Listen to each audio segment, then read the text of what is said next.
first major update, get it, my name is Major 2, of 2023 has landed, and the biggest new feature of the whole thing are the amazing Paratroopers, a class I think are going to be so unbelievably important for the game going forwards, especially for any games where you are attacking an objective point. Now, I spoke in so much detail about Paratroopers and how you should be using them in this video, so go and check that out if you're interested. But in short, they look awesome, they have OP abilities, they can literally do anything, including building rally points, heavy machine guns, can equip any weapon in the entire game, and are a 6-man unit. On screen is also an image describing what presets the Paratroopers can pick up from the so-called supply crates, and there are some interesting ones here, especially the fact that they're making mortar squads the only ones with engineer hammers. That's, for lack of a better word, interesting. I already can tell for the first few weeks of this update, everybody's going to be using these non-stop. So basically just look up into the sky if you want to see them in game. The first premium squad equivalent of the Paratroopers is still available in the store for PC players, and the pre-order pack should now be in the store for console players. So head there to get these awesome dudes. If you can't pay, then never fear, because yesterday's announced event titled Reinforcements Received Paratroopers gives 2 free Paratrooper squads just from playing the game. If you want help grinding or any advice on how to get these, then make sure you head over to my Twitch streams every Wednesday, Friday and Sunday. And I should mention that it comes with an amazing gold weapon order as well. And I will be reviewing these new awesome fully automatic gold weapons very shortly.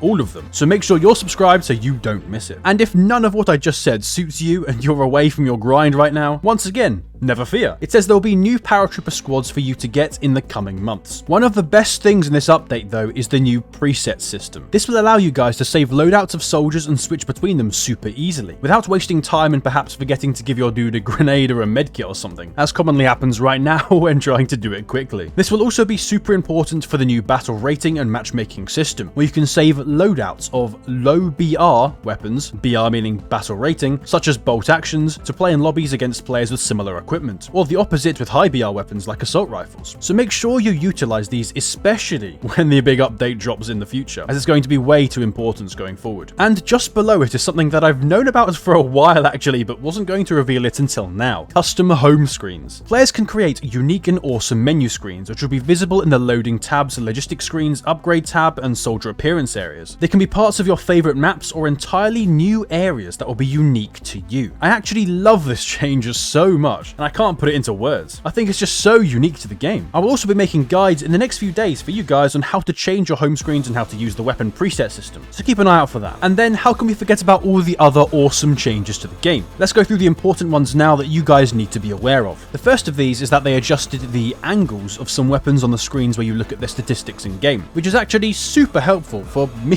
personally, considering all the videos done on the top 30 weapons in the entire game. Maybe the devs really have made myself a personalized update. Premium squads now also have the decision between backpack and secondary weapon, which is a good thing to be honest, to help them make them be like every other squad in the rest of the game. AA guns have become unique to specific countries, which is always a good thing to have more variety. Some may be a tad better than others, but who really cares? As long as they can all be used to kill grey zone tank campers, then I'm all for it. The Paratrooper uniforms have been given to actual Paratrooper squads that were already in game but acted as normal infantry squads, which I guess is something the history buffs out there cared a lot about, even though they won't have any airborne functionality. The GRB-39 has been updated and improved, especially regarding the zeroing distance, which was needed if we're being honest. Ampulometers are now in all campaigns as well, only buildable by engineers in Flame Trooper squads. Honestly, I don't really think this was necessary at all. There's already too much flamethrower spam given the current meta nowadays anyway, and I can't wait to experience more of this pain in Moscow, that's for sure. Perhaps most controversially of all though, they only added 1 new infantry squad to the Pacific, nothing in any other campaign. I mean, I know why, because they're merging campaigns soon anyway. Even if you don't know about that, then you should go and watch this video, but it's more about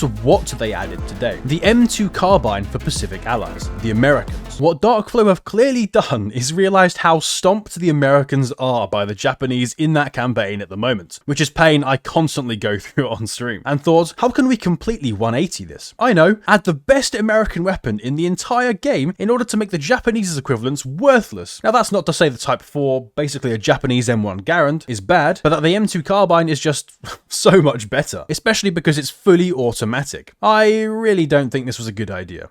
But as always, I could be wrong. I mean, I hope I'm wrong. I kind of need to be wrong. They also buffed the Beretta M31 semi-auto rifle as part of the Italian premium squad with the stupid funny hoops, which is good actually, as it did kind of need a buff. They changed the weight on a number of weapons in the Pacific too, though this really won't be felt by any of you. Now as for vehicles, which I'm sure many of you will be more interested in than me, there is one new tank and aircraft added for both sides in the Pacific. Though considering how useless the M8 Scott is in the Normandy campaign, I'm not holding my breath here. God, it's so pointless. A bunch of bug fixes and appearance updates to other vehicles, and then the big thing. Stabilizers. Here's a list on screen of all the tanks that now have them. I won't read them all aloud to you because, I mean, hopefully you can all read, but it is now more historically accurate and there's a decent balance of tanks with them across all campaigns and factions, so it's quite good really. Nothing really negative to say, apart from the fact that I just won't use these because I just don't use tanks. AI soldiers have once again been importantly updated, and hopefully they've now got a few more points of IQ than they had yesterday. They supposedly, I say this in quotation marks because this may still need to be updated further, don't suicide into flames anymore, don't get themselves stuck under stupid buildings in the Pacific or inside them in Tunisia campaign, and they are more natural with their sights. The last bullet point on here may just be my favorite thing ever. Literally, just ever. Not even enlisted, just literally in life. AI soldiers are no longer able to immediately spot enemies behind their backs or on their flanks. This implies that they will no longer snap to enemies in a 180 turn and immediately dunk on you, making you feel depressed and that you want to end it all. I feel this is a truly amazing change for the mental health of the enlisted player base. Some bug fixes to controls as well, although if we're being honest, there isn't one in here that I would have liked to see. Cough cough, sprint and charging with bayonet glitches, cough cough. I think that was subtle, right? That was pretty subtle. Plenty of animations and sound improvements which never really hurt anybody and are nice to continue seeing. Same with visual effects. One cool thing is the flash effects from a light firearm shot, which did indeed need a little change, to be honest. And water effects. Ah yes, the most important fix on this list. It's always fantastic to see new locations and missions to help spice up the grind. Honestly, in my mind, the developers should do this more often to help not make the grind too repetitive with the same maps over and over. But now the pools of locations are really diverse and getting bigger, which was so needed. Some new directions of attack and game modes on locations goes a long way to achieving this as well. The changing of respawn point locations and combat zones in some of these maps should really be done more often, not just,